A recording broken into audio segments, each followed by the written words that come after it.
नमस्कार दोस्तों, स्वागत है आपका स्टडी फॉर सिविल सर्विसेज में। वीडियो को पूरा देखिए। कोई भी आपका फीडबैक है, कोई सजेशन है, तुरंत वीडियो में कमेंट करके जरूर बताइए। अच्छा लगे तो वीडियो लाइक जरूर कर लीजिए और ऐसे वीडियो लगातार फ्री में पाने के लिए चैनल को तुरंत सब्सक्राइब कर लीजिए और बेल आइकन को जरूर टैप कर लीजिए ताकि आगे भी सारे वीडियो आपको मिलते रहे। यूट्यूब में फॉलो करते हैं तो प्लीज ये वाला फ्री टेलीग्राम चैनल जरूर ज्वाइन कर लीजिएगा। सारे नोटिफिकेशन, सारे अपडेट यहीं पे आते हैं, ध्यान रखिएगा। स्टडी फॉर सिविल सर्विसेज का कोई भी पेड ग्रुप अगर आपको ज्वाइन करना है तो सिर्फ 856480530969606089786445 यही नंबर है हमारे, सिर्फ जहां पे कॉल या व्हाट्सएप कर सकते हैं। इंस्टाग्राम पे हमारा पेज जरूर फॉलो कर लीजिएगा, स्टडी फॉर सिविल .सर्विसेज है। ट्विटर पे हमको जरूर फॉलो कर लीजिएगा, @स्टडी फॉर सिविल्स है। आपको बताया था कि अंतरिम सरकार 1946 वाली जो थी उसमें किस सदस्य ने किस डिपार्टमेंट को होल्ड किया था, इसके बारे में हम पढ़ेंगे। लेकिन उससे पहले देखिए मैं आपको बता दूं कि इस पॉलिटी लिस्टिंग का फर्स्ट, सेकंड एंड थर्ड ये पार्ट ऑलरेडी अपलोड हो चुका है। ये फोर्थ पार्ट है। अगर आपने पिछले 3 नहीं देखे हैं तो उनको देख लीजिएगा, क्योंकि हम एक क्रमबद्धता के साथ पढ़ रहे हैं। बहुत सारी इंपॉर्टेंट चीजें हम अपने पिछले पार्ट्स में कवर कर चुके हैं, तो चीजें जो है उसी सीक्वेंस के साथ देखने की आप कोशिश कीजिएगा। अब मैं इससे पहले आपको ये बताऊं कि जो हमारी अंतरिम गवर्नमेंट थी उसमें किस सदस्य ने किस विभाग को धारित किया था। मैं इस अंतरिम सरकार के बारे में एक बेसिक जानकारी आपको देना चाहूंगी। जैसे कुछ डेट आप ध्यान रखिएगा। देखिए सबसे पहले डेट है आपकी 24 अगस्त 1946। दरअसल उसमें ये घोषणा कर दी गई थी कि एक अंतरिम सरकार का गठन किया जाएगा और घोषणा में ये बता दिया गया था कि जो अंतरिम सरकार होगी वो दरअसल 2 सितंबर 1946 से अपने कार्यभार को संभालेगी। साथ ही ये क्लियर हो गया कि अंतरिम गवर्नमेंट के जो सभापति या जो अध्यक्ष होंगे वो वायसराय होंगे, यानी कि जो कार्यकारी एग्जीक्यूटिव काउंसिल होगी उसके एग्ज ऑफिसो जो सभापति होंगे, चेयरपर्सन होंगे, वायसराय होंगे। और हम देखेंगे कि उपाध्यक्ष जो थे वो जवाहरलाल नेहरू बने थे। लेकिन जब अंतरिम सरकार का गठन हुआ तो जो मुस्लिम लीग थी उसने अपना नखरा दिखाना शुरू कर दिया और वो लोग जो है इस वाली अंतरिम गवर्नमेंट का पार्ट नहीं बने। लेकिन आगे चलकर उनको रियलाइज हुआ कि भाई हमें भी भाग लेना है, तो अंतरिम सरकार का एक बार पुनर्गठन हुआ। और ये जो पुनर्गठन हुआ था ये हुआ था 26 अक्टूबर 1946 को। और जब इसका पुनर्गठन हुआ तो मुस्लिम लीग के 5 प्रतिनिधियों ने इसके अंदर जो है भाग लिया था। तो आइए अब एक टेबल देख लेते हैं जिसमें हम चीजों को एक एक करके समझते हैं। बेसिक इंफॉर्मेशन आपको समझ में आ गई। सबसे पहले देखिए जवाहरलाल नेहरू, तो कौन कौन सा डिपार्टमेंट इनके पास था। पहली बात तो ये परिषद के एग्जीक्यूटिव काउंसिल के उपाध्यक्ष थे। फिर राष्ट्रमंडल संबंध और जो विदेशी मामले थे, ठीक है, उन पर जो है जवाहरलाल नेहरू का अधिकार था। ये देखिए यहाँ पे मिसप्रिंट हो गया तो इसको जो है काट दीजिए। फिर नेक्स्ट कौन से थे, तो नेक्स्ट थे आपके सरदार वल्लभ भाई पटेल। इनके पास क्या था, गृह यानी कि होम डिपार्टमेंट। इसके अलावा जो आपका सूचना और प्रसारण था यानी कि इंफॉर्मेशन ब्रॉडकास्टिंग, वो इनके पास थी। डॉक्टर राजेंद्र प्रसाद, तो खाद्य और कृषि इनके पास था। फिर देखिए जॉन मथाई, तो जो जॉन मथाई थे उनके पास था उद्योग और आपूर्ति। जगजीवन राम तो श्रम से संबंधित है। सरदार बलदेव सिंह तो ये रक्षा से संबंधित है। CH भाभा कार्य खान व ऊर्जा। लियाकत अली खान ये वित्त से संबंधित है। देखिए मुस्लिम लीग के जो लियाकत अली खान थे इनको फाइनेंस डिपार्टमेंट मिल गया। और कहीं ना कहीं अंग्रेजों ने ना ये जानबूझ के किया, क्योंकि अब सरकार को अगर कुछ भी काम करना है तो उसके लिए सबसे ज्यादा जरूरी क्या है, फंड मिलना। वो जो फंड है वो उसकी एक तरीके से परमिशन कौन देगा, तो आपका फाइनेंस डिपार्टमेंट देगा। लेकिन अगर फाइनेंस डिपार्टमेंट में फाइलें लटकी रह जाए, काम में जो है अड़ंगे अड़ने शुरू हो जाए तो चीजें नहीं हो पाएंगी। तो लियाकत अली खान ने एग्जैक्टली वही किया कि वो काम को बहुत ज्यादा रोकते थे, डिस्टर्ब करते थे। इसके बाद देखिए आपका डाक और वायु यानी कि एयर एंड पोस्ट, ये इसके कौन थे, तो अब्दुल रब निस्तार। रेलवे और परिवहन ये आसफ अली के पास था। शिक्षा और कला एजुकेशन आर्ट ये C राजगोपालचारी होल्ड करते थे। वाणिज्य तो IR चुंदरीगर इनके पास था। स्वास्थ्य था गजनफर अली खां के पास और विधि था जोगेंद्र नाथ मंडल के पास। यहाँ पे देखिए एक नोट दिया गया है जिसमें बताया गया है कि कार्यकारी परिषद के पदेन अध्यक्ष होते थे वायसराय अंतरिम सरकार के अंदर, और जवाहरलाल नेहरू जो थे उसके उपाध्यक्ष थे, जो मैं आपको ऑलरेडी पढ़ा चुकी हूँ। अब हम बात करते हैं जब भारत आजाद हो गया, हमारा प्यारा भारत, इसको आजादी मिल गई, तो जिस मंत्रिमंडल का गठन पहली बार हुआ उसमें किस मेंबर के पास क्या था। तो सबसे पहला देखिए आपके पास कौन सा है, तो जो जवाहरलाल नेहरू है वो एक तो प्रधानमंत्री बने देश के। दूसरा स्कीम के पास क्या था, राष्ट्रमंडल और विदेशी मामले थे। और वैज्ञानिक शोध था, क्योंकि वो साइंटिफिकली बहुत ज्यादा इंडिया को आगे ले जाना चाहते थे, तो जो वैज्ञानिक शोध वाला डिपार्टमेंट था वो इन्होंने अपने पास रखा। इसके बाद देखिए सरदार वल्लभ भाई पटेल, तो आपको वैसे भी याद होगा कि देश को एकजुट करने में सरदार वल्लभ भाई पटेल की जो भूमिका रही है वो अपने आप में सबसे ज्यादा ज्यादा महान है। तो इसका मतलब राज्यों के मामले इनके पास थे, और क्योंकि देखिए इंटरनली ये देश को एकजुट कर रहे थे, तो गृह यानी कि होम डिपार्टमेंट इनके पास था, और सूचना और प्रसारण भी इन्हीं के पास था। फिर देखिए डॉक्टर राजेंद्र प्रसाद खाद्य और कृषि, मौलाना अबुल कलाम आजाद शिक्षा इनके पास था। अब देखिए कुछ चीजें ना डिफरेंट है, जैसे मैंने आपको बताया शिक्षा किसके पास है, मौलाना अबुल कलाम आजाद के पास, लेकिन अंतरिम गवर्नमेंट में आप देखेंगे तो शिक्षा किसके पास था, सी राजगोपालाचारी के पास। तो ये जो डिफरेंस है ना, इसको जरूर ध्यान रख लीजिएगा, क्योंकि एग्जाम में यहीं पे फंसाने के लिए जो है प्रश्न आपसे पूछे जाते हैं। फिर रेलवे और परिवहन तो डॉक्टर जॉन मथाई, फिर वित्त किनके पास था, तो आर के षणमुगम शेट्टी के पास था। विधि तो बहुत इंपॉर्टेंट भी और हम सबको पता भी है, डॉक्टर बी आर अम्बेडकर। श्रम तो ये था जगजीवन राम के पास, सेम था। रक्षा सरदार वल्लभ देव सिंह, ये भी सेम है। स्वास्थ्य का डिपार्टमेंट संभाला राजकुमारी अमृत कौर ने। वाणिज्य किनके पास आ गया, तो ये आ गया सी एच भाभा के पास। संचार किसके पास आ गया, रफी अहमद किदवाई के पास। उद्योग और आपूर्ति डॉक्टर श्यामा प्रसाद मुखर्जी। उसके बाद कार्य, खान व ऊर्जा तो वी एन गाडगिल ने इस डिपार्टमेंट को संभाला। तो ये एक इंपॉर्टेंट जानकारी थी जो आपको जरूर से याद होनी चाहिए, ठीक है। तो ये आपने पढ़ लिया। अब हम देखते हैं भारतीय संविधान सभा के सत्र। देखिए जो संविधान सभा थी उसको टोटल कितना टाइम लगा, तो उसको 2 साल 11 महीने 18 दिन का टोटल टाइम लगा। इस पूरे टाइम में उसने कितने अधिवेशन किए, तो टोटल 11 अधिवेशन किए।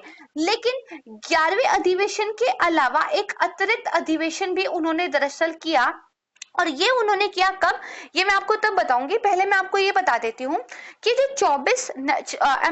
26 नवंबर कौन से वाला ईयर, जल्दी बताइए, यस 1949। इसको देखिए हमारा संविधान बनाने का काम पूरा हो चुका था, और जो 11वां और अंतिम अधिवेशन था वो समाप्त भी हो गया था। लेकिन हमारी जो संविधान सभा थी वो एक बार और मिली, और ये कब मिली, ये मिली 24 जनवरी 1950 को। तो टेक्निकली इसको 12वां एक अधिवेशन माना जा सकता है। हालांकि अगर आपसे प्रश्न ये पूछा जाए कि संविधान सभा के टोटल कितने अधिवेशन हुए थे, तो आप 11 बोलेंगे, क्योंकि 24 जनवरी 1950 को सारे मेंबर एक बार फिर से मिले थे कॉन्स्टिट्यूशन पे साइन करने के लिए। तो इस 2 साल 11 महीने 18 दिन की अवधि में कितने सत्र हुए, ये हमें जैसे पता होना चाहिए। आइए देखते हैं। पहला सत्र हुआ हमारा 9 से 23 दिसंबर 1946, दूसरा 24 जनवरी 1947, तीसरा 28 अप्रैल से लेकर 2 मई 1947, चौथा 14 से 31 जुलाई 1947। पांचवा सत्र देखिए कब हुआ, तो भारत आजाद हो चुका था, now we are an independent country. तो देखिए वो कौन सा था, तो 14 से 30 अगस्त 1947 पांचवा सत्र, तो इसीलिए ये क्या है, इंपॉर्टेंट भी हो जाता है। फिर देखिए छठा सत्र तो 27 जनवरी 1948 को, यानी कि ये अब 1947 वाला भी इरा चला चुका है। फिर सातवां सत्र तो 4 नवंबर 1948 से लेकर 8 जनवरी 1949 को। फिर आप देखेंगे आठवां तो 16 मई से 16 जून 1949, 9वां 30 जुलाई से 18 सितंबर 1949, 10वां 6 से 17 अक्टूबर 1949, और 11वां सत्र जो कि अंतिम भी था 12 से 26 नवंबर 1949, और 26 नवंबर 1949 को हमारा जो कॉन्स्टिट्यूशन बनाने का काम था वो पूरा हो गया था। यहाँ पर देखिए नोट में अगेन वही बात बताई हुई है जो मैंने आपको बोल दी थी कि 24 जनवरी 1950 को संविधान सभा पुनः बैठी, जब सदस्यों ने भारत के संविधान पर क्या है हस्ताक्षर किए थे। ये आप समझ गए। अब देखिए जब भारत बना तो भारत के अंदर दरअसल 552 देशी रियासतें थी, जिनमें से जो 549 देशी रियासतें थी वो भारत के अंदर आई। तो भारत को जब आजादी मिली तो दरअसल 4 भागों में टोटल राज्यों को बांटा गया। किस तरह का उनका नेचर रहा था राज्यों का, इस हिसाब से उनको बांटा गया। जैसे भाग क, इसमें उन राज्यों को रखा गया जो ब्रिटिश भारत में गवर्नर के शासन के तहत आते थे। दूसरा था भाग ख, इसमें देखिए वो 9 राज्य आते थे जिनके पास विधानमंडल था, यानी कि शाही शासन तो था लेकिन विधानमंडल भी था। फिर भाग ग के अंदर वो राज्य आए जिन पर मुख्य आयुक्त के द्वारा शासन किया जाता था, और भाग घ के अंदर केवल एक ही राज्य था, वो था आपका अंडमान निकोबार द्वीप। तो इसको थोड़ा सा ध्यान रख लीजिएगा। लेकिन समय के साथ देखिए भाषाई आधार पर राज्यों को अलग करने की मांग उठने लगी। राज्य पुनर्गठन अधिनियम ये आया, अलग अलग चेंजेस हुए, अलग अलग सन में अलग अलग राज्य बने, कुछ यूटी बने, कुछ कंप्लीट स्टेट बने, कुछ यूटी से स्टेट में कन्वर्ट हुए। तो ये पूरी हिस्ट्री रही है जो हमारा आज का भारत है यहाँ तक आने की। तो हमें कम से कम वो हिस्ट्री पता होनी चाहिए और एग्जाम के पॉइंट ऑफ व्यू से भी ये बहुत ज्यादा इंपॉर्टेंट है। जैसे शुरुआत करते हैं कि पहले मैं आपको राज्य का नाम बताऊंगी, फिर किस वर्ष उसका गठन हुआ ये बताएंगे, और फिर गठन के से पूर्व उस राज्य का क्या दर्जा रहा था इसके बारे में हम बात करेंगे। आइए देखते हैं। सबसे पहला जो है ये हमारे पास है आंध्र प्रदेश। इसका गठन हुआ 1953 में। उससे पहले क्या था, मद्रास राज्य का हिस्सा था। मैंने यहाँ पे देखिए नोट भी लिखे हुए हैं, मैं इनको भी आपको बता देती हूँ। जैसे जो आंध्र प्रदेश राज्य था वो पहली लिंग्विस्टिक स्टेट बनी, ठीक है, क्योंकि जो तेलुगु स्पीकिंग वाला एरिया था वो क्या हो गया, वो अलग हो गया और भाषाई आधार पर अलग होने वाला ये पहला राज्य था। तो इस चीज को ध्यान रखिएगा, ठीक है। उसके बाद नेक्स्ट देखते हैं, तो नेक्स्ट है आपका गुजरात। 1960 में ये बना और ये क्या है, बॉम्बे राज्य का हिस्सा था। आइए इसका भी नोट देख लेते हैं।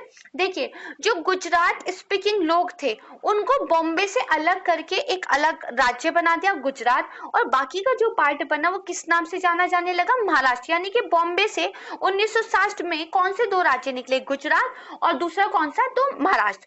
इसके बाद देखिए आता है मध्य प्रदेश।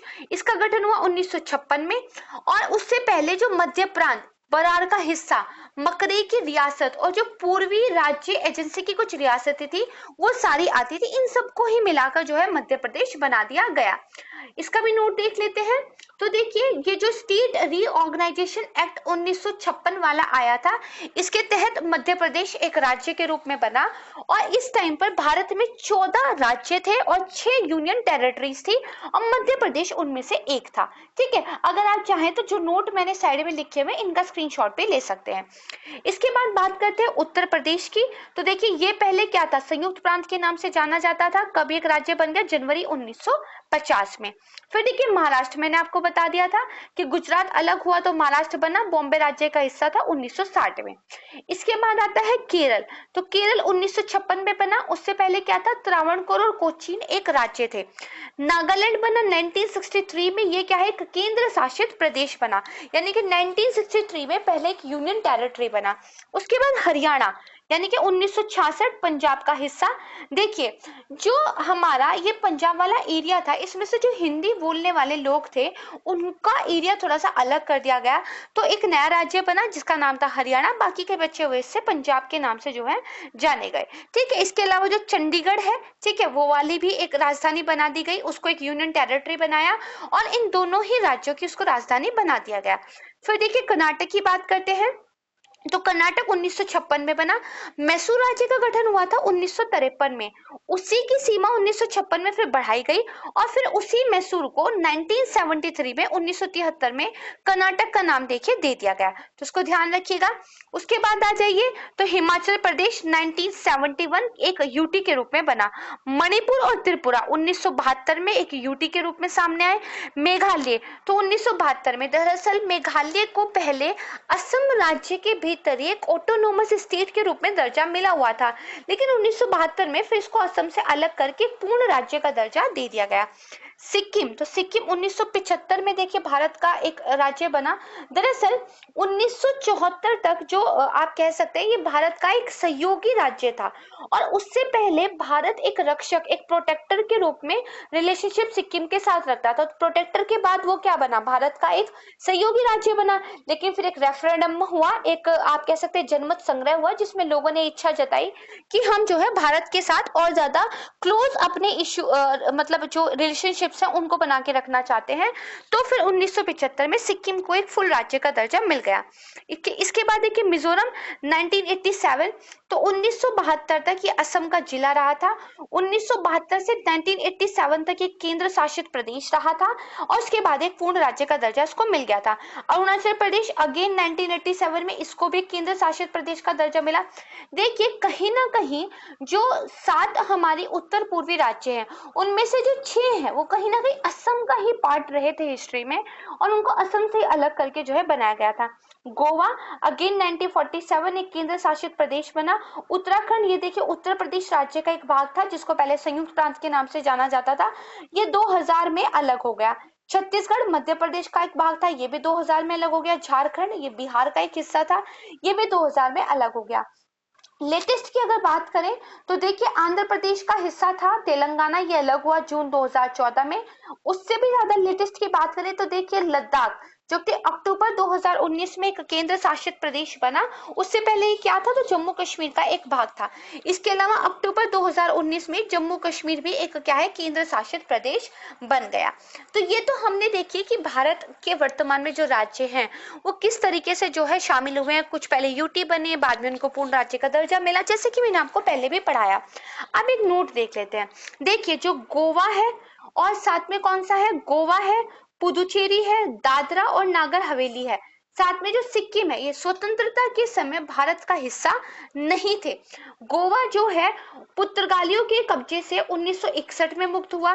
पुदुचेरी सहित जो कराईकल, माहे और यनम था वो 1954 में फ्रांस द्वारा भारत को स्थानांतरित किए गए।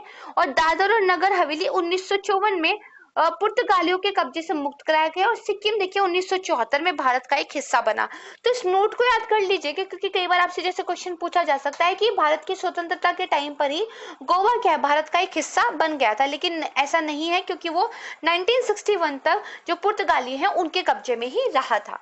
ठीक है, आइए इतना हमने समझ लिया। अब देखिए जब इतने सारे राज्य हैं देश के अंदर तो उनके अंदर विवाद तो होते ही रहते होंगे। खासकर विवाद किस पे होता होगा, देखिए नदियों पे, क्योंकि नदियों की सोर्स कई होती हैं, वो बहती किसी राज्य में है, फिर वहां से समुद्र में कहीं जाके मिल जाती हैं। और क्योंकि समय के साथ जलवायु परिवर्तन हो रहा है, नदियों का पानी सूख रहा है, ठीक है, पानी की किल्लत देखने का मिल रही है, कृषि के लिए, सिंचाई के लिए पानी बहुत ज्यादा चाहिए, तो अलग अलग राज्यों के बीच में नदियों के बंटवारे को लेके देखिए प्रॉब्लम होने लगी।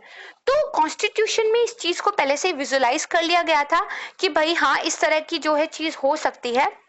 तो जो हमारा आर्टिकल नंबर 262 था ये कॉन्स्टिट्यूशन में रखा गया। इसके द्वारा ये कहा गया कि संसद कानून बनाकर जो नदियों का जल है उसका बंटवारा, उसका वितरण, उसका नियंत्रण, इसके संबंध में उपबंध बना सकती है। और साथ ही अगर राज्यों में कोई प्रॉब्लम होती है तो अंतरराज्यीय जल विवाद न्यायाधिकरण भी बनाए जा सकते हैं। ठीक है, और ये किसके द्वारा, एक एक्ट के द्वारा भी आया था। तो अब हम देख लेते हैं दरअसल किस जल विवाद न्यायाधिकरण की यानी कि वाटर डिस्प्यूट ट्रिब्यूनल की स्थापना कब हुई और कौन कौन सा राज्य उससे संबंधित है। तो यानी कि अब हम क्या पढ़ रहे हैं, अंतरराज्यीय जल विवाद न्यायाधिकरण, उसकी स्थापना के वर्ष और संबंधित राज्य। तो सबसे पहला कौन सा है, तो कृष्णा जल विवाद न्यायाधिकरण, उसका पहला वाला हिस्सा। तो इसकी स्थापना 1969 में महाराष्ट्र, कर्नाटक, आंध्र प्रदेश।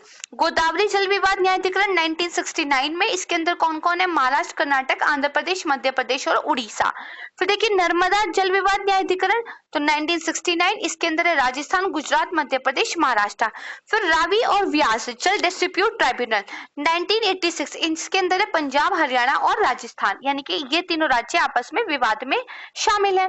फिर देखिए आपका कावेरी वाटर डिस्प्यूट ट्राइब्यूनल तो 1990, इसमें शामिल है कर्नाटक, केरल, तमिलनाडु, पुदुचेरी। फिर कृष्णा जल विवाद न्यायाधिकरण दूसरा वाला, पहला मैंने आपको बताया था ये दूसरा है, तो 2004 महाराष्ट्र, कर्नाटक और आंध्र प्रदेश। फिर वंशधारा जल विवाद न्यायाधिकरण 2010, उड़ीसा और आंध्र प्रदेश के बीच इसमें विवाद है। फिर देखिए महानदी जल विवाद न्यायाधिकरण तो 2010, गोवा, कर्नाटक और महाराष्ट्र इसके जल को लेकर लड़ रहे हैं। फिर महानदी जल विवाद न्यायाधिकरण 2018, उड़ीसा और छत्तीसगढ़ के बीच देखिए इसमें विवाद देखने को मिल रहा है। तो ये तो हुई नदियों के बंटवारे से संबंधित एक जानकारी। अब देखिए अगर दो राज्यों के बीच झगड़ा हो जाए किसी भी बात को लेकर, या फिर एक राज्य और एक यूटी के बीच झगड़ा हो जाए, या फिर दो राज्यों के, चार राज्यों के समान हित है, वो आपस में डिस्कशन करना चाहते हैं, तो इसके लिए एक प्लेटफॉर्म होना चाहिए, है ना। तो इसी तरह का एक प्लेटफॉर्म भी कॉन्स्टिट्यूशन में पहले विजुलाइज कर लिया गया था। इसमें एक आर्टिकल रखा गया है जिसका नाम है 263, और इसमें देखिए क्षेत्रीय परिषदों यानी कि रीजनल काउंसिल की स्थापना स्थापना की गई, जिसमें ये बताया गया एक भौगोलिक अवस्थिति वाले राज्य आपस में मिल बैठकर सलाह मशविरा कर सकते हैं और अगर कोई झगड़ा वगैरह होता है तो उनको भी सुलझाने की देखिए कोशिश इसके तहत की जा सकती है। अच्छा, अब हमें इसके बारे में कुछ बेसिक जानकारी होनी चाहिए। तो क्षेत्रीय परिषद आर्टिकल 263, तो इनकी स्थापना कौन करता है? तो राष्ट्रपति करते हैं और इनकी जो आप कह सकते हैं डिसीजंस होते हैं वो सलाहकारी होते हैं, एडवाइजरी इनकी बातें होती हैं, वो बाध्य नहीं होती क्योंकि बेसिकली बातचीत करने का क्या है, मंच है। तो आइए हम सारी जो क्षेत्रीय परिषद है उनको एक एक कर देखते हैं, उनका हेडक्वार्टर कहाँ पे है और उसके अंदर कौन कौन से सदस्य राज्य हैं इनको भी हम समझते हैं। तो सबसे पहले जो हमारी क्षेत्रीय परिषद है उसका नाम है उत्तर क्षेत्रीय परिषद। इसके अंदर कौन कौन से देखिए सदस्य हैं? तो हिमाचल प्रदेश है, हरियाणा, पंजाब, राजस्थान, दिल्ली, चंडीगढ़, जम्मू कश्मीर और लद्दाख। और इसका हेडक्वार्टर कहाँ पे है? तो देखिए दिल्ली अगर इसके अंदर है तो हेडक्वार्टर नई दिल्ली में ही होगा, है ना। इसके बाद आ जाइए मध्य क्षेत्रीय परिषद। ठीक है, तो इसके अंदर कौन कौन है? तो उत्तर प्रदेश, उत्तराखंड, छत्तीसगढ़ और मध्य प्रदेश। ठीक है, तो मध्य क्षेत्रीय परिषद है तो मध्य प्रदेश तो होगा ही। अच्छा, अब क्योंकि देखिए यूपी है तो इसका फिर हेडक्वार्टर कहाँ होना चाहिए? तो इलाहाबाद में ही होना चाहिए, राइट। इसके बाद पूर्वी क्षेत्रीय परिषद, इसके अंदर है बिहार, झारखंड, पश्चिम बंगाल और उड़ीसा। अब देखिए पश्चिम बंगाल है तो हेडक्वार्टर कहाँ है? कोलकाता में है। आप बहुत इंटेलिजेंट है, एकदम गैस कर लेते हैं। ठीक है, चलिए नेक्स्ट देखते हैं पश्चिमी क्षेत्रीय परिषद। तो गुजरात, महाराष्ट्र, गोवा, दादर व नगर हवेली, दमन और दीव। और यहाँ पर देखिए अगर महाराष्ट्र है तो इसका हेडक्वार्टर कहाँ है? मुंबई में है। इसी तरह से थोड़ा सा गैस कीजिए, थोड़ा सा खेलिए चीजों के साथ ना, तो याद रह जाती हैं चीजें। फिर दक्षिण क्षेत्रीय परिषद, तो आंध्र प्रदेश, तेलंगाना, कर्नाटक, तमिलनाडु, केरल एंड पुदुचेरी और चेन्नई इसका हेडक्वार्टर है। इसके बाद देखिए जो ओरिजिनल कॉन्स्टिट्यूशन था उसमें तो यही थी, लेकिन फिर बाद में उत्तर पूर्वी परिषद एक एक्ट लेकर आया गया, नॉर्थ ईस्ट काउंसिल एक्ट 1971, और इसके द्वारा देखिए इस उत्तर पूर्वी परिषद का निर्माण किया गया और हमारी जो सारी की सारे नॉर्थ ईस्ट राज्य हैं उसको उसमें रखा गया, जैसे अरुणाचल प्रदेश, असम, मणिपुर, मेघालय, मिजोरम, नागालैंड, सिक्किम, त्रिपुरा। और इसका जो हेडक्वार्टर है वो शिलोंग में, इसको थोड़ा सा याद रख लीजिएगा, दिस इज इंपॉर्टेंट। ठीक है, इस एक्ट का भी नाम याद रख लीजिएगा। उत्तर पूर्वी राज्य देखिए उनकी अलग समस्याएं, उनका पूरा ज्योग्राफिकल जो एरिया है वो एकदम मुख्य भूमि का जो भारत है उससे कटा हुआ है, तो उनकी अलग समस्याओं की जो देखभाल है वो उत्तर पूर्वी परिषद के द्वारा की जाती है, जो ओरिजिनली क्षेत्रीय परिषदों में शामिल नहीं था। और ये किसके द्वारा लाई गई? जैसे कि मैंने आपको स्टार्टिंग में बता दिया कि इसको लाया गया आपका जो 1970 वाला एक्ट था उसके द्वारा। ये जो 1971 वाला एक्ट था ये देखिए लागू कब से हुआ, वर्क में कब आया? तो 1972 से आया। इसके अलावा जो सिक्किम है इसको भी देखिए उत्तर पूर्वी परिषद में शामिल किया गया और ये हुआ संशोधन अधिनियम 2002 के द्वारा, और इसको 30 दिसंबर 2002 में देखिए अधिसूचित किया गया था। ठीक है, राइट, इतना आप समझ गए। अब इसके बाद जो हमारा नेक्स्ट सेगमेंट आता है वो आता है कि जो लोकसभा है उसके अंदर जो अनुसूचित जाति और अनुसूचित जनजाति के लिए आरक्षित सीटें हैं वो कितनी है। देखिए जब भारत आजाद नहीं हुआ था तो ये मांग तो उठने लग गई थी कि जो सोसाइटी के लोग थोड़े पिछड़े हुए हैं, जिनके साथ पूरे हिस्टोरिकल एक टाइम में क्या हुआ है तो अन्याय हुआ है, उनको दबा के रखा गया है, उनको अलग से रिप्रेजेंटेशन दिया जाए। लेकिन अंग्रेजों ने क्या किया, इस चीज का फायदा अपने लिए उठाया और वो एक सिस्टम लेके आए जिसको पृथक निर्वाचन मंडल भी कहते थे। इसमें होता क्या था कि जिस पर्टिकुलर सेक्शन को आप रिजर्वेशन दे रहे हैं उस ही सेक्शन का प्रतिनिधि जो है उम्मीदवार के रूप में खड़ा होगा और केवल उसी सेक्शन के लोग वोट करेंगे उसके लिए। यानी कि मान लीजिए एक राज्य है, उसके अंदर शेड्यूल ट्राइब की एक सीट है, तो शेड्यूल ट्राइब का ही कोई व्यक्ति प्रतिनिधि के रूप में उठ के खड़ा होगा, ये तो बात ठीक है क्योंकि वही शायद उनकी प्रॉब्लम्स को, फीलिंग्स को ज्यादा अच्छे से समझ पाएगा। लेकिन जो वोट देने का अधिकार है वो जो पृथक निर्वाचक मंडल था उसमें अब उस राज्य के अंदर जो उस पर्टिकुलर ट्राइब से बिलोंग करने वाले लोग थे केवल उन्हीं के पास होता था, हर कोई वोट नहीं कर सकता था। पहले मुस्लिम्स के लिए लेकर आए अंग्रेज और बाद में इन्होंने उसको जो है अदर सेक्शंस के लिए भी बढ़ा दिया था। लेकिन जब भारत आजाद हुआ तो ये वाली चीज को तो ध्यान में रखा गया कि हाँ कुछ लोगों को स्पेशल रिप्रेजेंटेशन देने की जरूरत है, लेकिन ये जो भेदभाव वाला एक आप कह सकते हैं प्रोविजन था पृथक निर्वाचन वाला, ठीक है, सेपरेट इलेक्टोरेट वाला, इसको कैंसिल कर दिया गया और बदले में एक व्यवस्था की गई कि आप क्या करेंगे, जहां पर भी इन लोगों का उचित प्रतिनिधित्व नहीं है, जहां पर भी इन लोगों की जनसंख्या है, ठीक है, जो स्पेशली कुछ डिमांड करते ट्रीटमेंट का, उनके लिए कुछ सीटें हम रिजर्व कर देंगे। देखिए वोट सब लोग देंगे, आप मैं हम सब वोट देंगे। हो सकता है मैं किसी शेड्यूल ट्राइब से बिलोंग करती हूँ, है ना, आप हो सकता है एक जनरल कैटेगरी के उम्मीदवार है और जो खड़ा हुआ है एक्चुअली उम्मीदवार वो एक ट्राइब का है, तो मैं भी वोट करूंगी, आप भी वोट करेंगे, सबको वोट करने का अधिकार है। लेकिन हाँ, सीटें जो है उन सेक्शंस के लिए जो है रिजर्व कर दी जाती है जिनके लिए भारत सरकार को चाहिए कि कुछ अलग से काम करे। तो इसी के लिए देखिए जो अनुसूचित जाति है शेड्यूल्ड कास्ट है और जो अनुसूचित जनजाति है शेड्यूल्ड ट्राइब है, इनके लिए कुछ सीटें रिजर्व की गई है।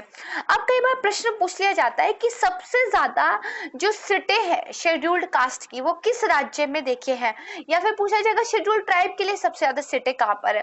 तो इस वाली जब सेगमेंट को आप पूरा पढ़ लेंगे तो ये आपका क्लियर हो जाएगा, आप काफी अच्छे तरीके से क्वेश्चंस फिर टैकल कर पाएंगे। तो देखिए सबसे पहले तो दिया हुआ है कि जो राज्य है उन राज्यों में लोकसभा की सीटों की संख्या किसमें सबसे ज्यादा, इन जनरल टोटल सीटों की बात हो रही है, यानी कि सर्वाधिक लोकसभा सीटों वाले शीर्ष 5 राज्य। तो पहला है उत्तर प्रदेश 80 सीट है, फिर है महाराष्ट्र 48 सीट, पश्चिम बंगाल 42 सीट, बिहार 40 सीट और तमिलनाडु 39 सीट, ठीक है। अब लोकसभा में सर्वाधिक अनुसूचित जाति शेड्यूल्ड कास्ट के लिए आरक्षित सीटों वाला राज्य कौन सा है, तो देखिए टोटल लोकसभा की सीट भी यूपी में ज्यादा थी और शेड्यूल्ड कास्ट के लिए भी सबसे ज्यादा सीटें देखिए यूपी में रिजर्व है, टोटल 17 सीटें। फिर लोकसभा में सर्वाधिक अनुसूचित जनजाति, इस बार शेड्यूल्ड ट्राइब की बात हो रही है, इनके लिए रिजर्वेशन किस राज्य में है, तो देखिए मध्य प्रदेश में है, टोटल 6 सीटें हैं। अब थोड़ी सी बिहार स्पेसिफिक बात करते हैं। देखिए बिहार में कुल 40 लोकसभा की सीटें हैं जिसमें से 6 अनुसूचित जाति के लिए रिजर्व है और अनुसूचित जनजाति के लिए बिहार में एक भी सीट आरक्षित नहीं है। यूपी की बात करें तो टोटल है 80 लोकसभा की सीटें जिसमें से 17 अनुसूचित जाति के लिए रिजर्व है, अनुसूचित जनजाति के लिए यहाँ पर भी कोई सीट रिजर्व नहीं है। उत्तराखंड के बारे में देखिए तो टोटल 5 लोकसभा सीटें हैं जिनमें से एक सीट अनुसूचित जाति के लिए आरक्षित है। उत्तराखंड में देखिए अनुसूचित जनजाति के लिए एक भी सीट आरक्षित नहीं है। ये तो हुई कुछ स्पेशल सूचना। अब हर राज्य और हर केंद्र शासित प्रदेश के बारे में ये डाटा देख लेते हैं। पहले राज्य का नाम दिया गया है, फिर कुल कितनी सीटें हैं लोकसभा वाली ये बताया गया है, और लोकसभा में उस राज्य में कितनी सीटें शेड्यूल्ड कास्ट के लिए रिजर्व है जिसको मैं एससी अब से बोलूंगी, और शेड्यूल्ड ट्राइब के लिए कितने रिजर्व है जिसको मैं एसटी बोलूंगी। तो आइए एक करके देख लें। तो सबसे पहला यूपी हमने देखा टोटल सीट है 80, शेड्यूल्ड कास्ट के लिए 17 और शेड्यूल्ड ट्राइब के लिए एक भी नहीं। महाराष्ट्र टोटल सीट है 48, शेड्यूल्ड कास्ट के लिए 5, शेड्यूल्ड ट्राइब के लिए 4 सीटें रिजर्व है। नेक्स्ट आता है आपका पश्चिम बंगाल, टोटल है 42 सीटें, 10 सीटें शेड्यूल्ड कास्ट के लिए, 2 सीटें हैं शेड्यूल्ड ट्राइब के लिए। इसके बाद देखिए बिहार आता है, हमने भी कहा कि टोटल सीट है 40, 6 एससी के लिए रिजर्व है, एसटी के लिए एक भी रिजर्व नहीं है। तमिलनाडु टोटल सीट है 39, एससी के लिए रिजर्व है 7 और शेड्यूल्ड ट्राइब के लिए एक भी नहीं। मध्य प्रदेश टोटल सीट है 29, 4 सीटें देखिए रिजर्व है शेड्यूल्ड कास्ट के लिए और 6 सीटें शेड्यूल्ड ट्राइब के लिए। फिर आता है देखिए मध्य प्रदेश के बाद कर्नाटक, टोटल सीट है 28, 5 सीटें हैं एससी के लिए, 2 सीटें हैं एसटी के लिए। गुजरात में टोटल 26 सीटें हैं, 2 एससी के लिए और 4 एसटी के लिए। आंध्र प्रदेश टोटल है 25 सीटें, 4 scheduled caste, 1 scheduled tribe. Rajasthan में टोटल 25 सीटें हैं, 4 शेड्यूल्ड कास्ट के लिए रिजर्व है और 3 जो है शेड्यूल्ड ट्राइब्स के लिए रिजर्व है। इसके बाद उड़ीसा, टोटल सीट से लोकसभा की 21, 3 जो है अनुसूचित जनजातियों के लिए अनुसूचित जाति के लिए रिजर्व है और 5 जो है अनुसूचित जनजातियों के लिए रिजर्व है। केरल की बात करें तो टोटल सीट है 20, 2 सीटें जो हैं वो अनुसूचित जाति के लिए रिजर्व है और शेड्यूल्ड ट्राइब के लिए एक भी नहीं। तेलंगाना टोटल सीट्स है देखिए 17 और एससी के लिए रिजर्व है 3, एसटी के लिए 2। झारखंड टोटल सीट है 14, एससी के लिए 1 और एसटी के लिए ज्यादा सीट यानी कि 5 जो है रिजर्व है। इसके बाद देखिए असम की बात करते हैं तो टोटल है 14 सीटें, 1 है एससी के लिए रिजर्व, 2 है एसटी के लिए रिजर्व। पंजाब में टोटल है 13 सीटें, शेड्यूल्ड कास्ट के लिए 4 रिजर्व है, एसटी के लिए एक भी नहीं।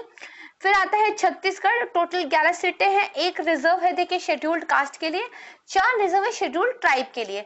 हरियाणा में टोटल सीट है 10, 2 सीटें रिजर्व है शेड्यूल्ड कास्ट के लिए, ट्राइब के लिए एक भी नहीं। उत्तराखंड में 5 सीटें हैं कास्ट शेड्यूल्ड कास्ट के लिए एक, ट्राइब के लिए एक भी नहीं। हिमाचल प्रदेश में टोटल 4 सीटें हैं जिसमें से एक शेड्यूल्ड कास्ट के लिए रिजर्व्ड है, ठीक है। इसके बाद देखिए गोवा, तो गोवा के अंदर सीटें ही 2 हैं जिसमें से रिजर्व एक भी नहीं है। अरुणाचल प्रदेश में भी केवल 2 सीटें हैं, रिजर्व एक भी नहीं। मणिपुर में 2 सीटें हैं जिसमें से एक रिजर्व है शेड्यूल्ड ट्राइब के लिए। मेघालय इंपॉर्टेंट है, ध्यान रखिएगा, 2 ही सीटें हैं लोकसभा की और दोनों की दोनों शेड्यूल्ड ट्राइब के लिए रिजर्व है। त्रिपुरा की बात करें तो 2 सीटें हैं लोकसभा की, एक रिजर्व है शेड्यूल्ड ट्राइब के लिए और एक अनरिजर्व्ड है। मिजोरम में देखिए 1 सीट है और वो अकेले भी शेड्यूल्ड ट्राइब के लिए रिजर्व है। नागालैंड में केवल 1 सीट है, रिजर्व एक भी नहीं। सिक्किम में भी केवल 1 सीट है और रिजर्व एक भी नहीं। ये तो हुई राज्यों की बात। अब देखिए हम जो है केंद्र शासित जो हमारे प्रदेश है, यूनियन टेरिटरीज, उनकी बात कर लेते हैं। दिल्ली में टोटल लोकसभा की सीटें 7, अनुसूचित जाति के लिए रिजर्व है 1, अनुसूचित जनजाति के लिए एक भी नहीं। जम्मू कश्मीर में देखिए टोटल सीटें 5। देखिए जम्मू कश्मीर परिसीमन आयोग की स्थापना जब से जम्मू कश्मीर रीऑर्गेनाइजेशन एक्ट मतलब वो लेकर आए और धारा उन्होंने 370 को खत्म किया और जम्मू कश्मीर लद्दाख को यूनियन टेरिटरी बना दिया, तो इस सब के बाद वो एक परिसीमन आयोग देखिए लेकर आए थे जम्मू कश्मीर के लिए। तब उस परिसीमन आयोग ने रिपोर्ट जो है पेश कर दी है और ये बहुत ही इंपॉर्टेंट न्यूज है, आपको इसके बारे में पता होना चाहिए। तो अब देखिए परिसीमन आयोग की रिपोर्ट आने के बाद सीटों में कुछ बदलाव हो सकता है निर्वाचन क्षेत्रों में भी कुछ बदलाव हो, क्योंकि उन्होंने सिफारिशें तो दी हैं, उन्होंने शेड्यूल कास्ट के लिए भी कुछ सीट रिजर्व करने की सिफारिशें दी हैं। तो जब वो सिफारिशें लागू हो जाएंगी तब हम उनके बारे में अच्छे से पढ़ेंगे। तो फिलहाल देखिए अभी 5 लोकसभा की सीटें रिजर्व एक भी नहीं है, लेकिन हो सकता है भविष्य में इसमें शायद कुछ परिवर्तन आपको देखने को मिले, तो इसको थोड़ा ध्यान रखिएगा, ठीक है। मतलब ऐसा ना हो कि आप बहुत लेट ये वीडियो देखें और फिर आप कहें मैम आपने तो गलत बता दिया है।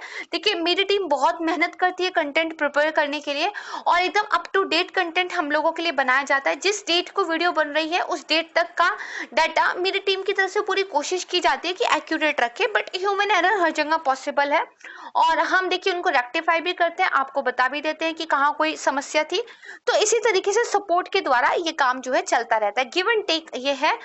हम लोग देखिए पढ़ाते हैं, आप लोग पढ़ते हैं और इस तरीके से ये चीजें चलती रहती हैं और यही मोटो है इस संस्था का हमारी, है ना। चलिए खैर आगे देखते हैं। अंडमान निकोबार द्वीप समूह लोकसभा की 1 सीट है, रिजर्व एक भी नहीं है। चंडीगढ़ की भी 1 सीट है, रिजर्व एक भी नहीं है। इसके बाद आता है देखिए दादरा और नागर हवेली दमन और दीव, जो कि अब एक ही हो गया है, 2 सीटें हैं, रिजर्व एक भी नहीं। लक्षद्वीप में भी 1 सीट है, नॉट रिजर्व्ड, और पुदुचेरी में भी 1 सीट है, ठीक है, नॉट रिजर्व्ड। तो ये इतना आपने देख लिया। इसके बाद जो हमारा नेक्स्ट सेगमेंट आएगा इसमें हम विधानसभा या विधान परिषद की राज्यवार सीटों का वर्णन देखेंगे, ठीक है। लोकसभा वाला हमने ऑलरेडी देख लिया है और बहुत ज्यादा डेटा नहीं भी है, देखिए इंपॉर्टेंट है, याद कर लीजिएगा और थोड़ा सा ना मतलब एनालाइज किया कीजिए कि कहाँ से प्रश्न बनने की संभावना ज्यादा रहती है, तो उन चीजों को थोड़ा फोकस के साथ पढ़ा कीजिए और बाकी जो चीजें हैं उनको एक बार देख लीजिए। तो इस तरीके से क्या है, थोड़ी सेलेक्टिव स्मार्ट स्टडी करनी भी बहुत जरूरी होती है। तो लोकसभा के अंदर सीटों की व्यवस्था को हमने देख लिया। अब हमारी जिम्मेदारी बनती है कि विधानसभा और विधान परिषद की राज्यवार सीटों को देख ले और जिस राज्य के एग्जाम की आप प्रिपरेशन कर रहे हैं या जो भी एग्जाम आप देंगे तो उस राज्य की सीटों के बारे में और साथ में उसकी जो नेबरिंग अन्य स्टेट है उनकी सीटों के बारे में आप थोड़ा सा पढ़कर जाइए, क्योंकि वहां से प्रश्न पूछने की संभावना रहती है। तो देखिए जो राज्य है वो या तो एक सदनीय हो सकते हैं, यानी कि सिर्फ वहां पर विधानसभा ही हो सकती है, या द्विसदनीय भी हो सकती है, यानी कि विधानसभा और विधान परिषद भी हो सकती है। तो हम दोनों ही चीजों को देखेंगे, इससे आपके 2 फैक्ट तैयार हो जाएंगे। पहला तो ये कि इन राज्यों में विधान परिषद है और दूसरा ये फैक्ट तैयार हो जाएगा कि फिर सीटों का बंटवारा किस तरीके से है। तो आइए देखते हैं एक एक कर। तो सबसे पहला देखिए बताया गया है कि टोटल अगर कुल सीटों की बात की जाए जो राज्यों के अंदर हैं, तो देखिए 4121 सीटें जो है लोअर हाउस में है, 426 सीटें अपर हाउस में है और अगर पूरे राज्यों वगैरह की जो सीटें हैं उसको हम टोटल कर दे तो 4547 जो है बैठती है। नोट सो इम्पोर्टेंट, क्योंकि हमें स्टेट वाइज पता होना चाहिए, तो सबसे पहले तो देखिए उत्तर प्रदेश, ये क्या है, द्विसदनीय है, ठीक है। तो इसके लोअर हाउस में, लोअर हाउस का मतलब होता है विधानसभा, लेजिस्लेटिव असेंबली, और उसके बाद होता है आपका अपर हाउस मतलब विधान परिषद। तो यहाँ पर मैं आपको बोलूंगी लोअर हाउस और उधर बोलूंगी मैं आपको अपर हाउस। तो उत्तर प्रदेश में देखिए 403 सीटें हैं लोअर हाउस की, 100 है अपर की, टोटल है 503 सीटें। किसकी मैं बात कर रही हूँ, इस बार राज्य विधानमंडल की। फिर देखिए पश्चिम बंगाल आता है, ये एक सदनीय है, तो कितनी सीटें हैं, 294 है, ठीक है। देखिए जो सिर्फ एक सदनीय है तो उसका मतलब लोअर हाउस की सीटें तो टोटल भी उतनी होगी, तो उसको हम बार बार रिपीट नहीं करेंगे। आइए महाराष्ट्र, महाराष्ट्र द्विसदनीय है, 288 है लोअर हाउस में, 78 है अपर हाउस में, टोटल है 366। बिहार ये भी द्विसदनीय है, 243 है आपकी लोअर हाउस में और 75 है आपकी अपर हाउस में, टोटल आपकी हो जाएंगी 318। फिर आता है तमिलनाडु, ये देखिए एक सदनीय है, 234 है आपकी लोअर हाउस में और टोटल भी इतनी है। मध्य प्रदेश ये भी एक सदनीय है, टोटल सीट कितनी है, 230। कर्नाटक ये द्विसदनीय है, लोअर हाउस में 224, अपर हाउस में 75, टोटल कितनी है, 299। अब देखिए राजस्थान, राजस्थान क्या है, ये भी एक सदनीय है, तो सीटें कितनी है, 200। गुजरात एक सदनीय है, 182 सीटें हैं। आंध्र प्रदेश ये द्विसदनीय है, लोअर हाउस में 175, अपर हाउस में 58, टोटल सीटें हैं 233। उड़ीसा ये देखिए एक सदनीय है, 147 सीटें हैं। केरल ये भी एक सदनीय है, टोटल सीटें 140, टोटल 140 का मतलब कि उसकी विधानसभा में भी इतनी सीटें लोअर हाउस में, ठीक है। फिर असम की बात करते हैं, एक सदनीय 126 सीटें। तेलंगाना ये द्विसदनीय है, लोअर हाउस में 119, अपर हाउस में 40, टोटल सीटें 159। पंजाब एक सदनीय है, टोटल सीटें 117। छत्तीसगढ़ ये भी एक सदनीय है, टोटल सीटें हैं 90, ठीक है। ये हो गया। अब इसके बाद फिर से देखते हैं जो बाकी के राज्य बच गए हैं हमारे। तो देखिए सबसे पहला आपका कौन सा आता है, तो हरियाणा, हरियाणा एक सदनीय है, टोटल सीटें हैं 90। इसके बाद जम्मू कश्मीर, जम्मू कश्मीर के बारे में मैंने आपको बोल दिया कि there will be some changes, जब वो होंगे तब हम पढ़ेंगे। तो जम्मू कश्मीर एक सदनीय है, 85 सीटें। झारखंड एक सदनीय है, 81 सीटें। दिल्ली एक सदनीय है, 70 सीटें। उत्तराखंड ये भी एक सदनीय है, 70 सीटें। हिमाचल प्रदेश एक सदनीय 68 सीटें। एक चीज ध्यान रखिएगा, कई बार देखिए मैच द फॉलोइंग टाइप का क्वेश्चन आपसे पूछ लिया जाता है, जैसे 4 राज्यों के नाम आपको दिए हो, सामने सीटों की अलग अलग नंबर आपको दिए हो और मैच द फॉलोइंग पूछ लेते कि किस राज्य में कितनी सीटें हैं। तो उस तरह का प्रश्न भी तभी होगा जब आपको इंपॉर्टेंट स्टेट जो आपके एग्जाम में पूछी जाती है, जिस भी एग्जाम को आप दे रहे हैं उसके अकॉर्डिंगली क्या इंपॉर्टेंट है उसको पढ़कर जाए। फिर आइए देखिए मणिपुर एक सदनीय है, 60 सीटें। मेघालय एक सदनीय 60 सीटें। नागालैंड एक सदनीय 60 सीटें। त्रिपुरा एक सदनीय 60 सीटें, ठीक है। नॉर्थ ईस्ट का ये अभी तक सब मामला बराबर चल रहा है। गोवा, गोवा एक सदनीय लेकिन सीटें हैं 40। मिजोरम भी देखिए है नॉर्थ ईस्ट का लेकिन 60 नहीं है, कितनी सीटें हैं, 40 है। पुदुचेरी एक सदनीय 33 सीटें हैं और सिक्किम भी एक सदनीय है, इसके अंदर टोटल देखिए 32 सीटें हैं। तो ये हुआ एक तरीका। अब इसके बाद देखिए मैंने आपको पढ़ाया कि जो अनुसूचित जाति और जनजाति की रिजर्व सीट है लोकसभा के अंदर, तो क्या हमें विधानसभाओं के बारे में भी पता होना चाहिए? जी हाँ बिल्कुल। तो 2019 का डाटा मैं आपको दिखा रही हूँ, जिसमें हम बात करेंगे कि किसी राज्य में कुल कितनी सीट्स हैं, उसमें से कितनी जो है शेड्यूल्ड कास्ट के लिए और कितनी जो है शेड्यूल्ड ट्राइब के लिए आरक्षित है। आंध्र प्रदेश में टोटल सीटें 175, ठीक है। शेड्यूल्ड कास्ट के लिए रिजर्व 29, शेड्यूल्ड ट्राइब के लिए 7। अरुणाचल प्रदेश में टोटल सीटें 60, मैं आपको पहले भी बता चुकी हूँ। शेड्यूल्ड कास्ट के लिए एप्लीकेबल नहीं है, शेड्यूल्ड ट्राइब के लिए 59। क्योंकि देखिए हर राज्य की टोटल सीटें मैं आपको ऑलरेडी बता चुकी हूँ, तो अब हम जो है इसको बार बार नहीं देखेंगे, ठीक है। इसको हम रिपीट नहीं करेंगे, सिर्फ शेड्यूल्ड कास्ट और शेड्यूल्ड ट्राइब वाला जो सेक्शन है इसको हम जो है ध्यान से देखेंगे, ठीक है। बिहार, बिहार में देखिए शेड्यूल्ड कास्ट के लिए 38 है और शेड्यूल्ड ट्राइब के लिए 2।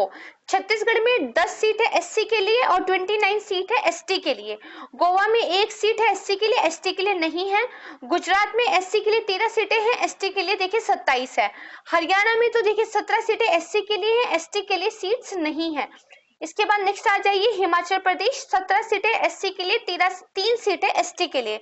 झारखंड में देखिए 9 सीटें एससी के लिए, 28 सीटें एसटी के लिए। कर्नाटक में 36 सीटें एससी की, 15 है एसटी की। केरल 14 एससी और 2 एसटी। मध्य प्रदेश 35 एससी और 47 एसटी। महाराष्ट्र 29 सीटें एससी के लिए और 25 सीटें एसटी के लिए। ठीक है, उसके बाद देखिए मणिपुर तो 1 सीट केवल एससी के लिए है, लेकिन एसटी के लिए 19 सीट है। मेघालय में देखिए 55 सीट एसटी के लिए रिजर्व है। ठीक है, तो ये इंपॉर्टेंट हो जाता है। मैंने बताया था ना लोकसभा की भी उनकी सारी सीटें रिजर्व है। उसके बाद देखिए मिजोरम तो 38 सीटें एसटी के लिए रिजर्व है, एसटी के लिए एक भी नहीं है। नागालैंड 59 सीट्स एसटी के लिए रिजर्व है, वेरी इंपॉर्टेंट, इसको ध्यान रखिएगा। और एसटी के लिए एक भी नहीं। उड़ीसा तो देखिए 33 सीट है एसटी के लिए और 24 सीट है आपकी एससी के लिए। फिर अगेन पंजाब की बात करें तो 34 है आपकी एससी के लिए, एसटी के लिए एक भी नहीं। राजस्थान 34 सीट अगेन एससी के लिए, 25 जो है एसटी के लिए। सिक्किम में 2 सीट है एससी के लिए और 12 सीट है शेड्यूल्ड ट्राइब्स के लिए। फिर देखिए तमिलनाडु की बात करते हैं तो तमिलनाडु में 44 सीट शेड्यूल्ड कास्ट के लिए, 2 सीट शेड्यूल्ड ट्राइब के लिए। तेलंगाना 19 सीटें हैं एससी के लिए, 12 है एसटी के लिए। ठीक है, इसके बाद आ जाइए त्रिपुरा, तो त्रिपुरा में 10 सीटें एससी के लिए और आपकी 20 सीटें हैं एसटी के लिए। उत्तराखंड तो 13 सीटें हैं एससी के लिए, 2 सीटें एसटी के लिए। उत्तर प्रदेश की बात की जाए तो 85 सीटें देखिए आपके क्या है एससी के लिए रिजर्व है। पश्चिम बंगाल की बात करें तो 68 एससी के लिए रिजर्व है और 16 एसटी के लिए। दिल्ली में 12 सीटें केवल शेड्यूल्ड कास्ट के लिए है और पुदुचेरी में देखिए केवल 5 सीटें शेड्यूल्ड कास्ट के लिए। उसके बाद जम्मू कश्मीर की बात करें तो ये संख्या हो जाती है 6। इतना आपने समझा। अब देखिए हम बात करते हैं कि जो पहली लोकसभा थी उसकी क्या अवधि रही थी, है ना, उसके बारे में क्या इंपॉर्टेंट है, कौन उसका अध्यक्ष रहा था। और अभी जो लोकसभा चल रही है उसके बारे में भी सेम डिटेल। तो मतलब शुरू से लेके अभी तक जितने भी लोकसभाएं गठित हुई हैं उनके बारे में हम जानकारी देख लेते हैं। क्योंकि जैसे एक बार प्रश्न पूछा हुआ था कि जो हमारी पहली लोकसभा थी उसके अध्यक्ष कौन थे, है ना, तो ये हमें पता होना चाहिए। तो आइए एक एक करके देखते हैं। पहली लोकसभा 1952 से 1957 तक चली और अपना कार्यकाल पूरा करने से 38 दिन पहले ये विघटित हो गई थी, इनके पूरे 5 साल नहीं कर पाए थे। इसके देखिए जो आप कह सकते हैं कौन थे चेयरपर्सन, तो वो थे आपके गणेश वासुदेव मावलंकर। और क्योंकि देखिए 1956 में इनका जो है निधन हो गया था, तो जो M.A. आयंकर थे वो फिर बाकी रेस्ट अवधि के लिए इसके अध्यक्ष रहे थे। दूसरी लोकसभा की जो अवधि रही थी 1957 से 62 और ये अपना कार्यकाल पूरा करने से 40 दिन पहले विघटित हो गई थी। इसके अध्यक्ष कौन थे? M.A. वायंगर। तीसरी लोकसभा 1962 से 67 और ये अपने कार्यकाल पूरा करने से 44 दिन पहले ही विघटित हो गई थी। और कौन अध्यक्ष थे? तो हुकुम सिंह। ठीक है, इसके बाद देखिए आप देखेंगे धीरे धीरे ना अपनी अवधि पूरी करने से पहले विघटित हो गई। ये जो अवधि है ना ये बढ़ती जा रही है, तो वैसे भी आप थोड़ा सा ध्यान रख सकते हैं। फोर्थ 1967 से 1970 कार्यकाल से 1 वर्ष 79 दिन पहले ही घटित हो गई। पहले इसके अध्यक्ष थे नीलम संजीव रेड्डी, लेकिन फिर उन्होंने त्याग पत्र दे दिया था और डॉक्टर गुरदयाल सिंह ढिल्लों जो है अध्यक्ष बने थे। पांचवी 1971 से 77। अब आपको लग रहा होगा यार 5 साल की होती है कार्यकाल, ये 71 से 77 क्यों दिखाई दे रहा है? तो दरअसल इस टाइम पे इंदिरा गांधी की सरकार ने इमरजेंसी लगा दी थी और इमरजेंसी के टाइम पे एक प्रोविजन है हमारे संविधान में कि यदि भारत के किसी भी हिस्से में या भारत में कहीं पर भी आपातकाल लगा हो तो लोकसभा के कार्यकाल को 1 साल के लिए बढ़ाया जा सकता है। और ऐसा करके इस ड्यूरेशन में इसका जो कार्यकाल इसको एक करके 2 बार बढ़ाया गया, है ना। हालांकि जो लोकसभा थी वो 5 साल 10 महीने 6 दिन के बाद विघटित हो गई थी। भले ही उन्होंने टोटल करना चाहा उसको 7 साल, लेकिन उतना वो चल नहीं पाई थी, है ना। तो देखिए इसका कार्यकाल एक वर्ष करके 2 बार बढ़ाया गया, लेकिन टोटल चलिए 5 साल 6 महीने और 10 दिन। ये कोई पूछने वाला नहीं आपसे, लेकिन हाँ ये जरूर पूछा जाएगा कि वो कौन सी लोकसभा थी जिसमें उसका कार्यकाल बढ़ा दिया गया था, तो वो 5वीं थी। अध्यक्ष कौन थे? डॉक्टर गुरदयाल सिंह ढिल्लों थे, फिर इन्होंने भी त्याग पत्र दे दिया। ठीक है, और फिर बलीराम भगत जो है अध्यक्ष बने। उसके बाद छठी लोकसभा आई, ठीक है, तो 1977 से लेके 1977 ये केवल 2 साल 4 महीने 28 दिन में ही देखिए विघटित हो गई। नीलम संजीव रेड्डी जो है इसके अध्यक्ष थे, फिर उन्होंने त्याग पत्र दे दिया और KG हेगड़े इसके बाद बने। देन आती है आपकी 7वीं लोकसभा। ठीक है, ये 1980 से 84 थी और ये 20 दिन पहले विकसित हो गई थी और डॉक्टर बलराम जाखड़ इसके अध्यक्ष थे। फिर 8वीं 1985 से 1989 और ये अपने कार्यकाल से 48 दिन पहले विकसित हो गई थी और डॉक्टर बलराम जाखड़ इसके अध्यक्ष थे।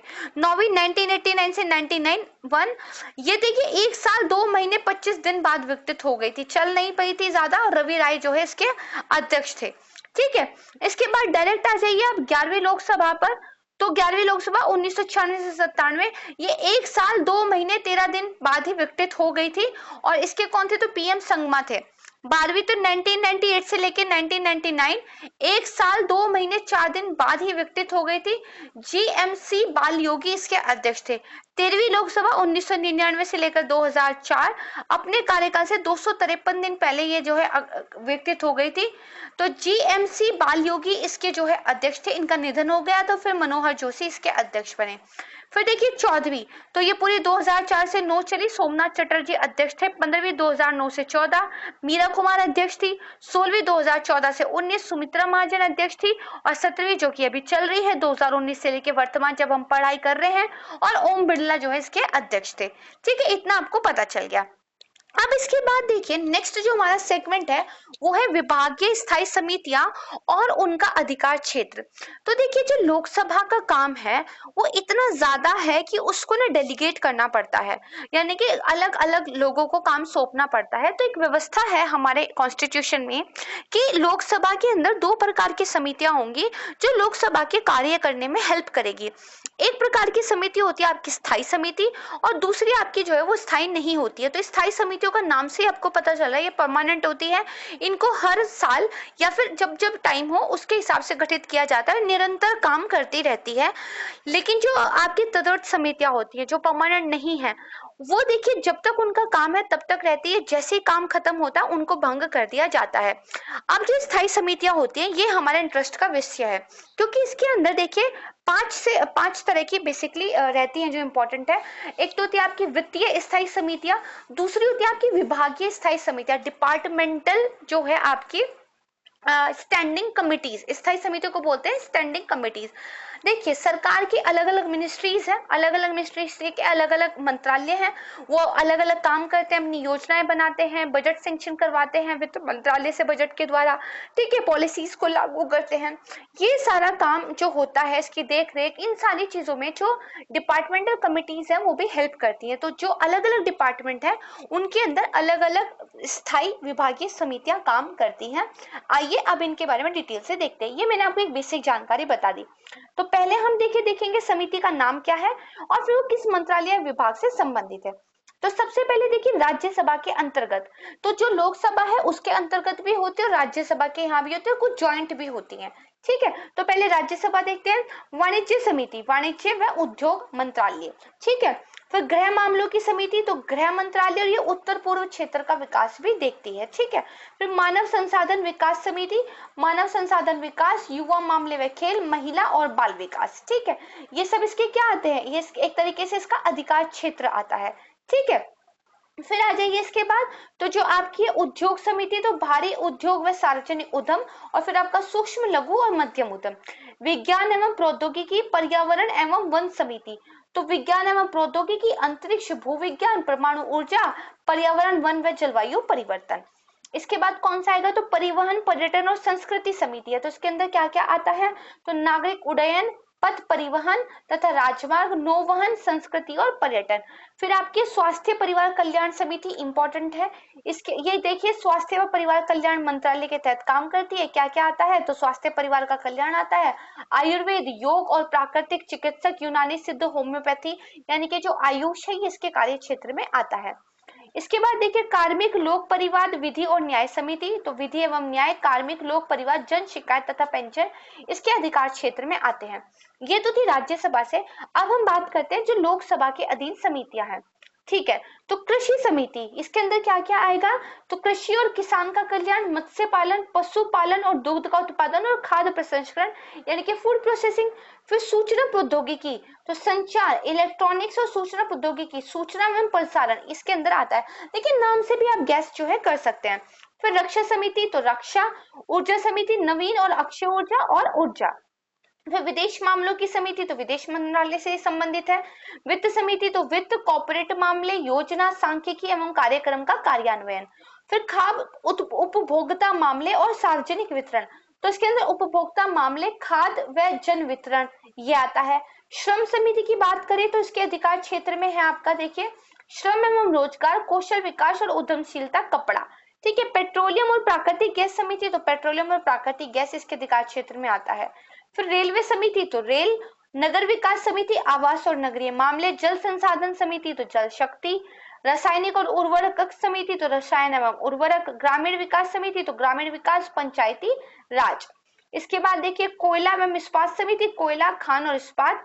और अंतिम हमारी सामाजिक न्याय एवं अधिकारिता समिति, तो सामाजिक न्याय एवं अधिकारिता, जनजातीय मामले और अल्पसंख्यक मामले जो है इसके अंदर आते हैं। ठीक है, तो ये आपने देख लिया, काफी इंपॉर्टेंट था। अब देखिए हमारे यहाँ कैसी न्याय व्यवस्था दी गई है। अच्छा, उससे पहले मैं ये बता देती हूँ कि जो हमारा नेक्स्ट सेगमेंट है वो है जो हाई कोर्ट है, उनके न्यायिक क्षेत्र क्या है, उनके नाम क्या है। अब मैं आती हूँ कि हमारे यहाँ कैसी व्यवस्था दी गई है। देखिए, केंद्र सरकार के कानूनों को लागू कराने के लिए और केंद्र सरकार के विरुद्ध अगर कोई अपराध करता है उनके कानूनों के विरुद्ध तो सुप्रीम कोर्ट है, लेकिन राज्यों के स्तर पर देखिए हाई कोर्ट्स बनाए गए हैं। हमारा कॉन्स्टिट्यूशन ये कहता है कि भाई हर राज्य के लिए उसका अपना एक हाई कोर्ट होगा, लेकिन फिर जो 7वां संविधान संशोधन अधिनियम था 1956 वाला, देखिए कौन सा मैं बोल रही हूँ, 70 जो आपका 7th कॉन्स्टिट्यूशनल अमेंडमेंट एक्ट था 1956 वाला, इसने एक व्यवस्था दे दी कि जो संसद है उसके पास ये अधिकार होगा कि वो 2 या 2 से ज्यादा जो राज्य होंगे, यूटी होंगे, उनके लिए एक साझा उच्च न्यायालय, एक आप कह सकते हो कॉमन हाई कोर्ट की स्थापना कर सकती है। तो अगर कभी ये आ जाए प्रश्न में कि ओरिजिनल कॉन्स्टिट्यूशन ने एक राज्य के लिए एक हाई कोर्ट कहा था, करेक्ट, लेकिन आज के टाइम पे भी एक राज्य एक हाई कोर्ट है, तो इनकरेक्ट, क्योंकि 7th कॉन्स्टिट्यूशनल अमेंडमेंट एक्ट 1956 के द्वारा ये जो है बदलाव हो चुका है। ठीक है। अब देखिए राज्यों का जो न्यायिक प्रशासन होता है उसमें हाई कोर्ट शीर्ष पर होते हैं, और राज्य विधियों के खिलाफ अगर किसी ने अपराध किया है तो सजा कौन देते हैं, हाई कोर्ट देते हैं। इसके अलावा अगर मूल अधिकारों का देखिए खंडन हुआ है तो आर्टिकल नंबर 32 के तहत आप सुप्रीम कोर्ट जा सकते हैं, लेकिन आर्टिकल नंबर 226 के तहत आप हाई कोर्ट भी सीधे जा सकते हैं। तो हाई कोर्ट की अपने आप में इंपॉर्टेंस है। तो आइए देखते हैं कि क्या हाई कोर्ट का नाम है, कब उसकी स्थापना हुई, कौन न्याय क्षेत्र में है, उसकी सीट कहाँ पर है। सबसे पहला है आपका मद्रास उच्च न्यायालय, स्थापना हुई अंग्रेजों के टाइम पे, ये 15 अगस्त 1862। न्यायिक क्षेत्र तमिलनाडु और पुदुचेरी, इसकी सीट जो बेंच बैठती है चेन्नई में। ठीक है। उसके बाद नेक्स्ट आ जाइए तो बम्बई हाई कोर्ट 14 अगस्त 1862 को स्थापना हुई। इसके अधिकार क्षेत्र या आप कह सकते हैं न्यायिक अधिकार क्षेत्र में कौन आता है, महाराष्ट्र, गोवा, दादर एवं नगर हवेली और दमन एंड दीव। आपको पता ही होगा कि जो दादर एवं नगर हवेली, दमन और दीव को मिलाकर अब एक कर दिया गया है। ठीक है। तो इसकी देखिए जो मेन बेंच है वो बैठती है मुंबई में, और बाकी जो इसकी खंडपीठ है वो नागपुर, पणजी और औरंगाबाद में भी बैठती है। ठीक है। तो देखिए कलकत्ता, इसका गठन हुआ 1 जुलाई 1862 को। ठीक है। पश्चिम बंगाल और अंडमान व निकोबार द्वीप समूह इसके अंडर में आते हैं। और कोलकाता में देखिए मेन हाई कोर्ट है, पोर्ट ब्लेयर में एक भ्रमणकारी खंडपीठ है। इलाहाबाद हाई कोर्ट की स्थापना हुई 17 मार्च 1866 को। इसके अधिकार क्षेत्र में उत्तर प्रदेश, इलाहाबाद में ये है मेनली, और लखनऊ में इसकी एक बेंच जो है बैठती है। नेक्स्ट है आपका पंजाब और हरियाणा, 1875 में इस हाई कोर्ट की स्थापना हुई। इसके अंतर्गत आता है पंजाब, हरियाणा और चंडीगढ़, और हाई कोर्ट कहाँ पर है तो चंडीगढ़ में। कर्नाटक 1884, कर्नाटक ही है, और बैंगलोर में इसकी जो है बेंच बैठती है। पटना 1916 में स्थापना हुई, बिहार इसके अंदर आता है, पटना में इसकी बेंच बैठती है। जम्मू कश्मीर 1928 में स्थापना हुई, इसके अंदर आता है जम्मू कश्मीर और लद्दाख, और कहाँ पर है तो श्रीनगर और जम्मू में। फिर देखिए उड़ीसा, तो 1948 में हाईकोर्ट की स्थापना हुई, उड़ीसा ही इसके न्यायिक अधिकार क्षेत्र के तहत आता है, कटक में जो है हाईकोर्ट बैठता है। इसके बाद देखिए गुवाहाटी 1948 में स्थापना हुई, असम, नागालैंड, मिजोरम और Arunachal Pradesh, very very important, इसको ध्यान रखिएगा, ये इसके न्यायिक अधिकार क्षेत्र में आते हैं। गुवाहाटी, ठीक है, कोहिमा, आइजोल और ईटानगर में इसकी खंडपीठ है। राजस्थान 1949 राजस्थान, और जोधपुर में ये मेन हाईकोर्ट है, जयपुर में खंडपीठ बैठती है। तेलंगाना 1954 में स्थापना हुई, तेलंगाना ही इसके अंडर है, और हैदराबाद में देखिए जो हाईकोर्ट है वो स्टैब्लिश है। केरल हाई कोर्ट की स्थापना हुई 1956 में। इसके तहत केरल और लक्षद्वीप दोनों आते हैं। एर्नाकुलम में इसका देखिए एस्टैब्लिशमेंट है। मध्य प्रदेश की स्थापना हुई 1956 में। अधिकार क्षेत्र में है केवल मध्य प्रदेश। जबलपुर में है हाई कोर्ट। इंदौर और ग्वालियर में इसकी खंडपीठ बैठती है। फिर गुजरात की स्थापना हुई गुजरात हाई कोर्ट की 1960 में। अधिकार क्षेत्र गुजरात और मेन कहां पर स्टैब्लिश है? अहमदाबाद में। Delhi high court 1966। न्यायिक अधिकार क्षेत्र दिल्ली और जो बेंच में बैठती है दिल्ली में। हिमाचल प्रदेश 1971 में देखिए इसके हाई कोर्ट की स्थापना हुई और ये कहां पर है? तो शिमला में। उसके बाद सिक्किम की स्थापना हुई 1975 में और हाई कोर्ट कहां पर है? तो गंगटोक में। झारखंड की जो हाई कोर्ट की स्टैब्लिशमेंट है 2000 में हुई और रांची में इसका हेडक्वार्टर है। तो या फिर आप कह सकते हैं हाई कोर्ट है। छत्तीसगढ़ तो 2000, ठीक है, बिलासपुर। फिर उत्तराखंड 2000 नैनीताल। मणिपुर तो 2013 में स्टैब्लिश हुआ और कहां पर है? तो इम्फाल में। मेघालय ये भी 2013 में स्टैब्लिश हुआ, शिलोंग में है। त्रिपुरा ये भी 2013 में स्टैब्लिश हुआ, अगरतला में है। ठीक है, इसके बाद देखिए आंध्र प्रदेश थोड़ा लेटेस्ट आ जाता है। तो आंध्र प्रदेश का आपका कौन सा हो जाएगा? तो 2019 में स्थापना हुई और अमरावती में जो है मेन जो है ये स्टैब्लिश है। ठीक है, तो यहाँ तक हुआ। अब हम जो अपना नेक्स्ट सेगमेंट बनाएंगे उसमें हम पढ़ेंगे जो राष्ट्रीय दल है जो मान्यता प्राप्त हैं वो कौन कौन से हैं, उनकी स्थापना कब हुई और उनके चुनाव चिन्ह क्या है। तब तक के लिए बाकी जो सारे पार्ट है इनको आप रिवाइज करते रहिएगा। तो हर बार की तरह पहले बेसिक इंफॉर्मेशन जानते हैं। देखिए जो दलीय व्यवस्था है वो राजनीतिक व्यवस्था का एक अंग है, यानी कि पार्टियां होती हैं वो आपस में चुनाव लड़ती हैं, कॉम्पीट करती है। आपको जो दल जो प्रतिनिधि अच्छा लगता है आप उसको वोट देते हैं और भारत में first past the poll system के अनुसार जो भी पार्टी वोट ज्यादा प्राप्त कर लेती है उसको आप कह सकते हैं एक तरीके से जीत के साथ घोषित कर दिया जाता है। ये first past the poll system क्या होता है कि चाहे आप एक वोट से आगे हो जाओ, अगर आप एक वोट से भी अपने बाकी कॉम्पिटिटर से जो बाकी उम्मीदवार हैं उनसे आगे हो गए तो आपको जो है जीता हुआ मान लिया जाएगा। यानी कि यहाँ पर कोई ऐसा सच कंडीशन नहीं है कि आपको मोर देन 50% वोट प्राप्त करने होंगे। हो सकता है कि आपको 15% वोट मिले, लेकिन हो सकता है जो बाकी बहुत सारी पार्टियां थी जो चुनाव लड़ रही थी आपके कंपटीशन में उनको 5%, 3%, 2%, 1% इसी तरह वोट मिले हैं। तो मोर देन 50% तो किसी को भी नहीं मिले, बट क्योंकि first past the poll system है तो जिसको एक वोट भी ज्यादा मिल जाएगा उसको देखिए घोषित कर दिया जाता है कि ये जीत गए हैं। अब देखिए एक एक्ट का नाम ध्यान रखिएगा जो आपका जन प्रतिनिधित्व अधिनियम है, यानी कि जो रिप्रेजेंटेशन ऑफ पीपल एक्ट 1951 है, इसको ध्यान रखिएगा। इस अधिनियम के द्वारा राजनीतिक दलों का जो है पंजीकरण यानी कि रजिस्ट्रेशन होता है। अब क्वेश्चन उठता है फिर राजनीतिक दलों का पंजीकरण जो हुआ इसको कौन करता है? तो निर्वाचन आयोग यानी कि इलेक्शन कमीशन जो है रजिस्ट्रेशन करता है पॉलिटिकल पार्टीज का। अब बात करते हैं कि राजनीतिक दलों को संवैधानिक मान्यता कब मिली। देखिए संवैधानिक मान्यता कब मिलेगी? जब कॉन्स्टिट्यूशन में कोई स्पेसिफिक चीज उनके लिए लिख दी जाएगी।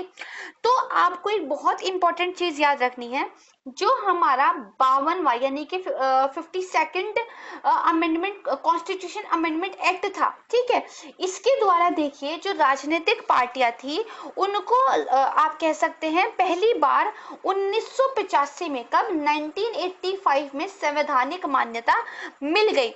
और ये जो अधिनियम है कौन से वाला? हमारा 1952वां कॉन्स्टिट्यूशनल अमेंडमेंट एक्ट, ये देखिए 1 मार्च 1985 से जो है लागू हो गया है। दरअसल ये जो 52वां संशोधन अधिनियम था इसके द्वारा भारतीय संविधान में एक 10वीं अनुसूची जोड़ी गई और मैंने आपको पढ़ाया कि जो 10वीं अनुसूची है जिसको देखिए 10th शेड्यूल भी कहते हैं, इसको दल बदल कानून के नाम से भी जाना जाता है। तो इस सूची के अंदर लिख दिया कि यदि कोई अपने दल को छोड़कर जाएगा, है ना, अगर जो है कोई दल बदल करेगा तो बेसिकली उसको क्या है, अपनी पोस्ट से एक तरीके से निरर्हर यानी कि अयोग्य मान लिया जाएगा।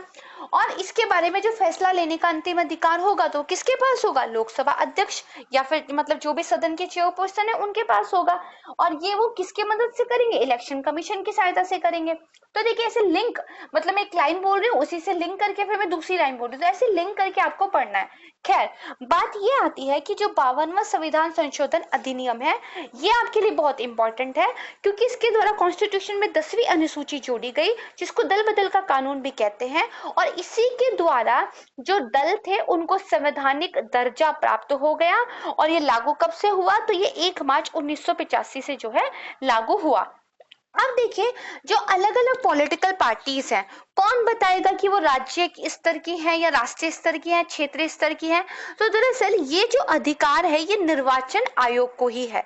ठीक है, निर्वाचन आयोग ने कुछ कंडीशंस बनाकर रखी हुई है जो आपके पॉलिटी की बुक में दी हुई होंगी, बहुत ज्यादा डिटेल में है तो हम वहां नहीं जाएंगे क्योंकि हम लिस्टिंग की वीडियो कर रहे हैं। अगर कोई पार्टी उन कंडीशंस को फुलफिल करती है तो अकॉर्डिंग टू डेट उस पॉलिटिकल पार्टी को नेशनल, स्टेट या फिर आप कह सकते हैं रीजनल पार्टी का दर्जा दे दिया जाता है।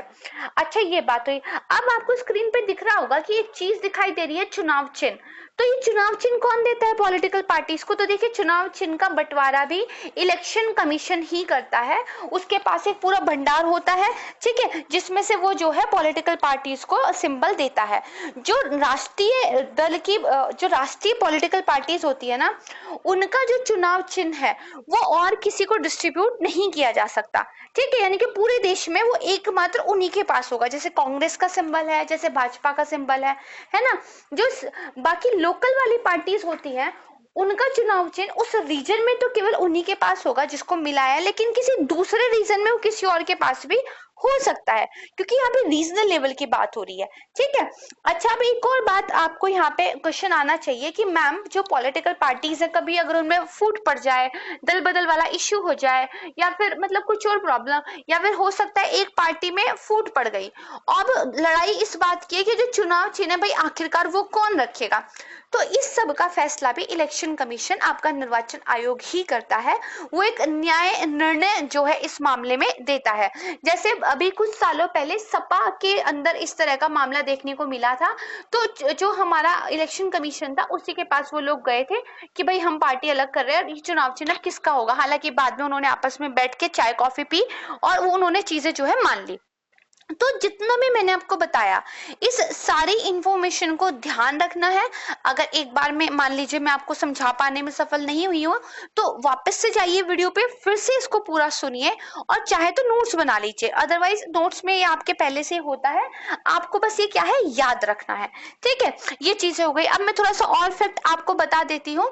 देखिए, जो राष्ट्रीय कांग्रेस थी उसके प्रथम अध्यक्ष कौन थे? अगर भारतीय राष्ट्रीय कांग्रेस की बात की जाए तो व्योमेश चंद्र बनर्जी इसके प्रथम अध्यक्ष थे।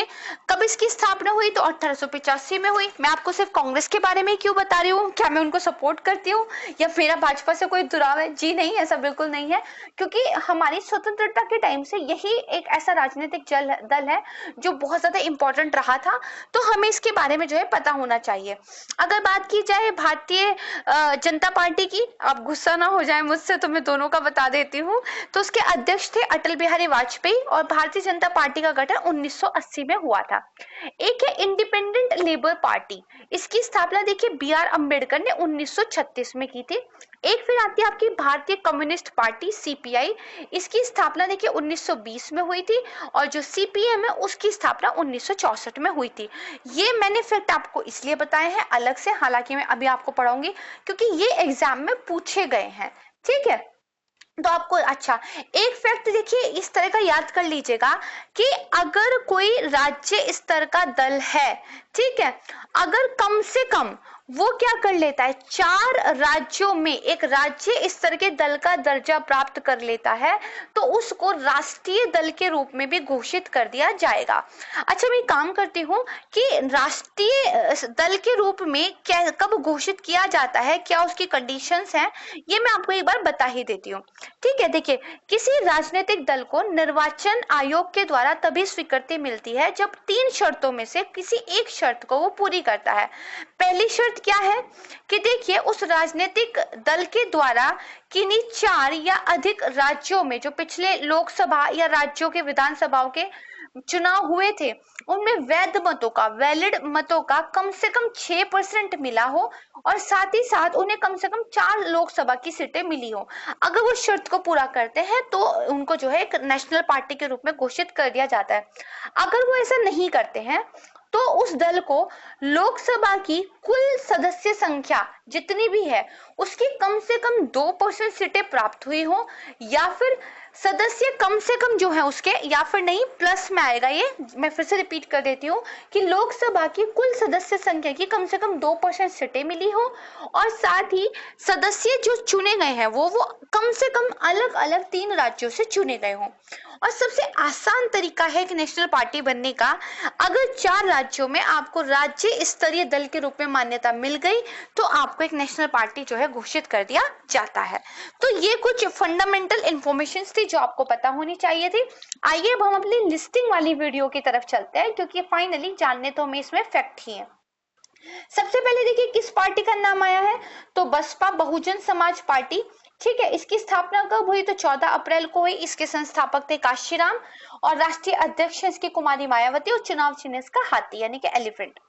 इसके बाद देखिए नेक्स्ट, अभी मैं किसकी बात कर रही हूँ, तो मान्यता प्राप्त राष्ट्रीय दलों की बात कर रही हूँ। ठीक है, तो दूसरा कौन सा है, तो भारतीय जनता पार्टी भाजपा। 6 अप्रैल 1980 को जो है इसकी स्थापना हुई। अटल बिहारी वाजपेयी और जो हमारे लाल कृष्ण आडवाणी जी हैं उनकी मेहनत, उनका सपना ये था। जेपी नड्डा है और कमल जो है इसका सिंबल है। फिर भारतीय कम्युनिस्ट पार्टी, तो 26 दिसंबर 1925 और मानवेंद्र नाथ रॉय जो है इससे जुड़े हुए, हसिया बाली जो है इसका सिंबल है। फिर भारतीय कम्युनिस्ट पार्टी मार्क्सवादी सीपीएम, 7 नवंबर 1964 को इसकी स्थापना हुई। और कौन कौन इससे संबंधित है, तो MN Roy, Charu Majumdar, Ambani Mukherjee, aeolian Trent, Mohammad Ali, Mohammad Siddiqui, Jyoti Basu, EMS नमूदरी पात। ठीक है, और जो सीताराम येचुरी है वो उसके अध्यक्ष है। इसका सिंबल क्या है, तो हथौड़ा, हंसिया और तारा। फिर आता है भारतीय राष्ट्रीय कांग्रेस, तो दिसंबर 1885 में जो है इसकी स्थापना हुई। कौन कौन लोग वो थे जो इससे बेहद मतलब महत्वपूर्ण तरीके से जुड़े हुए थे, एओ ह्यूम मतलब स्थापना से, दादा भाई नेरोजी और दिनसा वाचा। अभी इसके अध्यक्ष कौन है, तो सोनिया गांधी। कब राहुल गांधी बनेंगे हमको पता नहीं है, खैर मजाक था। चलिए, फिर क्या है, राष्ट्रवादी कांग्रेस पार्टी, तो 10 जून 1999 को इसकी स्थापना हुई और इसकी स्थापना से जुड़े हुए शरद पवार, पीए संगमा और तारिक अनवर। ठीक है, फिर 7वां आप देखिए इसका चुनाव चिन्ह क्या था, घड़ी। 7वां देखिए all India Trinamool Congress AITC, तो जनवरी 1998 को इसकी स्थापना हुई। अध्यक्ष कौन है, तो ममता बनर्जी है। तब भी अब भी कौन है, तो ममता बनर्जी है। अब बताइए फिर परिवारवाद क्या होता है, खैर जोक्स अपार्ट। तो फूल और घास जो है इसका सिंबल है। फिर 8वां नेशनल पीपुल्स पार्टी एनपीपी, स्थापना हुई 2013 में। पीए संगमा इसकी स्थापना से संबंधित है। कॉनराड संगमा जो है अभी इसके अध्यक्ष है, और पुस्तक जो है इसका सिंबल है। ठीक है, ये हमने समझा।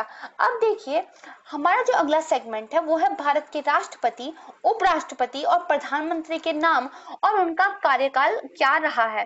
देखिए प्रश्न पूछ लिया जाता है कि जैसे मान लीजिए पूछ लेंगे जो ज्ञानी जैल सिंह थे तो वो कौन से नंबर के राष्ट्रपति थे, या फिर कई बार प्रश्न आ जाता है कि जो दूसरे नंबर के राष्ट्रपति थे उनका नाम बताइए।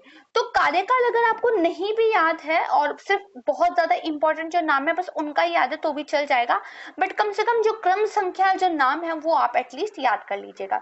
तो देखिए भारत के सबसे पहले राष्ट्रपति कौन थे, तो डॉक्टर राजेंद्र प्रसाद 1950 से 1962 तक रहे। दूसरे कौन थे, तो डॉक्टर सर्वपल्ली 1962 से 67 तक रहे। ठीक है, तीसरे नंबर पर है डॉक्टर जाकिर हुसैन 1967 से 1969, क्योंकि इनका फिर निधन हो गया था। तो जो वराहगिरी वेंकटगिरी थे वो कार्यवाहक राष्ट्रपति के रूप में आए और 1969 में इनका कार्यकाल रहा। फिर देखिए न्यायमूर्ति मोहम्मद हिदायतुल्ला, ये भी कार्यवाहक राष्ट्रपति रहे थे। ठीक है, देखिए जैसे हमारे कॉन्स्टिट्यूशन में लिखा हुआ है ना कि अगर राष्ट्रपति नहीं हो तो उनका कार्यभार कौन संभालेगा, उपराष्ट्रपति, और अगर उपराष्ट्रपति भी नहीं हो तो कौन संभालेगा, जो चीफ जस्टिस ऑफ इंडिया होते हैं। ठीक है, तो वही अगर वो भी नहीं होते तो जो सीनियर मोस्ट होते हैं, तो इसीलिए देखिए। फिर 6ठे नंबर पे कौन है, तो वराहगिरी वेंकटगिरी, और उसके बाद 7वें नंबर पे आते हैं फखरुद्दीन अली अहमद 1974 से 1977। फिर जो है बीडी जत्ती एक कार्यवाहक राष्ट्रपति के रूप में आए थे। फिर नीलम संजीव रेड्डी 77 से 82 तक। ठीक है, राजीव गांधी जी के साथ इनका थोड़ा इश्यू चला था, आप सब लोगों ने पढ़ा भी होगा। फिर देखिए कौन से आते हैं, तो 10वें नंबर पे ज्ञानी जैल सिंह, ठीक है, 1982 से 1987 तक। 11वें नंबर पे आर वेंकट रमन 1987 से 1992। फिर 12वें नंबर पे डॉक्टर शंकर दयाल शर्मा, ठीक है, 1992 से 97। 13वें पे आते हैं कोंचरी रमन नारायण 97 से 2000। फिर 14वां पे देखिए आए डॉक्टर एपीजे अब्दुल कलाम 2002 से 7 तक, इंपॉर्टेंट है। फिर देखिए श्रीमती प्रतिभा पाटिल, ठीक है, फीमेल राष्ट्रपति थी, इंपॉर्टेंट हो जाती है 2007 से 12 तक। प्रणब मुखर्जी 2012 से 17, और रामनाथ कोविंद जो कि हमारे 14वें राष्ट्रपति हैं। अच्छा, मैं ऐसा क्यों कह रही हूँ, क्योंकि देखिए बीच में मैंने जो आपको पढ़ाए हैं वो क्या थे, टोटल देखिए 17 हैं। 17 में से अब देखिए 8वां नंबर क्या है, कार्यवाहक राष्ट्रपति यानी कि पहले। फिर देखिए 5वां क्या है, कार्यवाहक राष्ट्रपति यानी कि दूसरे, ठीक है। इसके बाद आ जाइए, फिर 4था नंबर क्या है, तो ये भी कार्यवाहक राष्ट्रपति यानी कि तीसरे। अब 17 में से 3 हटा दीजिए तो कौन कितने बचते हैं, 14 बचते हैं, यानी कि 14वें नंबर के राष्ट्रपति हैं अगर पूर्णकालिक राष्ट्रपति की बात हम करें तो। ये थोड़ा सा बेसिक डिफरेंस, इसको आप ध्यान रखिएगा। 2017 में राष्ट्रपति बने थे रामनाथ कोविंद और अभी तक हैं। राष्ट्रपति पढ़ लिए तो अब हमारा धर्म बन जाता है कि हम उपराष्ट्रपतियों के बारे में भी पढ़े।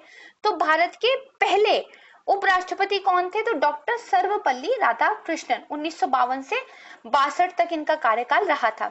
दूसरे नंबर पे डॉक्टर जाकिर हुसैन, तीसरे नंबर पे वराहगिरी वेंकटगिरी, चौथे नंबर पे गोपाल स्वरूप पाठक 1969 से 1974 तक। फिर आते हैं बीडी जत्ती, ठीक है। उसके बाद न्यायमूर्ति आपके कौन से आते हैं, मोहम्मद हिदायतुल्लाह, ठीक है। फिर आपके जो 7वें नंबर पे आते हैं वो आते हैं आर वेंकटरमन, ठीक है। फिर 8वें नंबर पे आते हैं शंकर दयाल शर्मा 1987 से 1992 तक। उसके बाद की आर नारायण 1992 से 1997 तक। 10वें नंबर पे कृष्णकांत 1997 से लेके 2000 तक, इनका देहांत हो गया था। फिर भैरव सिंह शेखावत 2002 से 2007 तक।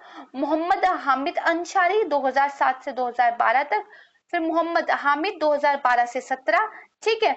और इसके बाद जो प्रेजेंट में है तो देखिए ये कौन से हैं, तो ये है हमारे वेंकैया नायडू, 13वें राष्ट्रपति हैं जो कि 2017 से अब तक है, ठीक है। इसको आपने जो है ध्यान रखना है। अब एक चीज और बताइएगा मेरे को कि जो उपराष्ट्रपति होते हैं उनके बारे में एक बेहद महत्वपूर्ण बात हमारे कॉन्स्टिट्यूशन में लिखी गई है कि वो पदेन जो है सभापति होते हैं किसी एक बहुत इंपॉर्टेंट चीज के। तो आपने मुझे कमेंट सेक्शन में बताना है कि भारत के उपराष्ट्रपति किस चीज के पदेन सभापति होते हैं। मैं आपके सारे कमेंट देखूंगी तो आपने जो है मुझे जरूर बताना है। इतना हमने पढ़ लिया। अब बात आती है भारत के प्रधानमंत्री की, तो एक एक करके इनको भी हम समझ लेते हैं कि प्रधानमंत्री। तो पहले देखिए जवाहरलाल नेहरू थे, इनके बारे में तो किसी को मतलब कोई डाउट ही नहीं है। और इनका जो कार्यकाल रहा था वो 1947 से 64 तक रहा था। तो देखिए longest serving PM of India रहे हैं, सबसे लंबे टाइम तक इन्होंने देखिए प्राइम मिनिस्टर की पोस्ट को संभाला है भारत में। और दरअसल इनके बारे में एक स्टोरी है कि चीन के द्वारा इनके साथ धोखा किया गया था। दरअसल जहां एक तरफ जवाहरलाल नेहरू हिंदी चीनी भाई भाई का नारा दे रहे थे और मतलब बहुत ज्यादा चीन के साथ संबंधों को प्रगाढ़ करने की ओर देख रहे थे, वहीं चीन की तरफ से डबल क्रॉस इंडिया को किया जा रहा था। और कहा जाता है ये एक ऐसा सदमा था जिससे ये उबर नहीं पाए थे और पहले प्राइम मिनिस्टर बने ये मतलब इंडिया के, क्योंकि इटसेल्फ वो पहले ही थे जो ऑफिस के टाइम पर ही मतलब अपनी पोस्ट के टाइम पर ही जिनकी मौत हो गई थी। इनके बाद देखिए गुलजारी लाल नंदा, ये भारत के पहले एक्टिंग प्राइम मिनिस्टर कार्यवाहक प्रधानमंत्री बने थे। इसके बाद देखिए लाल बहादुर शास्त्री 1964 से लेकर 1966 तक इन्होंने जय जवान जय किसान का नारा दिया था इंडो पाक वॉर जो 1965 में हुआ था इसके दौरान। इसके बाद इनका भी देखिए निधन हो गया था और इनके बारे में एक बड़ी अच्छी मूवी बनी है ताशकंद फाइल्स। अगर आपने नहीं देखी है तो मैं रिकमेंड करूंगी, जरूर देखना चाहिए आपको। और इस तरह की मूवीज देखनी ही चाहिए एक्चुअली, बहुत ज्यादा आपका ना माइंड को ये ब्रॉड करती है, ओपन करती है, सोचने पर मजबूर करती है ना, तो देखिएगा। फिर देखिए गुलजारी लाल नंदा अगेन ये एक एक्टिंग प्राइम मिनिस्टर बने, कार्यवाहक प्रधानमंत्री बने। फिर देखिए इंदिरा गांधी 1967 से 1977 तक ये पहली महिला प्रधानमंत्री बनी भारत की। फिर मोरारजी देसाई 1977 से लेकर 79 तक ये सबसे ज्यादा उम्र के प्रधानमंत्री बने थे। दरअसल मोरारजी देसाई जो है 81 साल के थे जब इन्होंने प्रधानमंत्री की कुर्सी संभाली। फिर चरण सिंह 1979 से 1980 तक, ये देखिए इकलौते ऐसे प्रधानमंत्री हैं जिन्होंने प्रधानमंत्री पद पर रहते हुए पार्लियामेंट की शक्ल ही नहीं देखी थी, ठीक है। तो अजीब सी सिचुएशन इनके साथ हुई थी। फिर देखिए अगेन फिर से आती है इंदिरा गांधी, ठीक है, 1980 से लेकर 1984 तक। तो दरअसल एक तो पहली महिला प्रधानमंत्री तो यही थी ही और पहली वो महिला भी बनी जिसने 2 टर्म जो है प्राइम मिनिस्टर के संभाले, ठीक है। तो होंगे ही क्योंकि और कोई तो फीमेल का नाम हमने उसके बाद सुना ही नहीं है।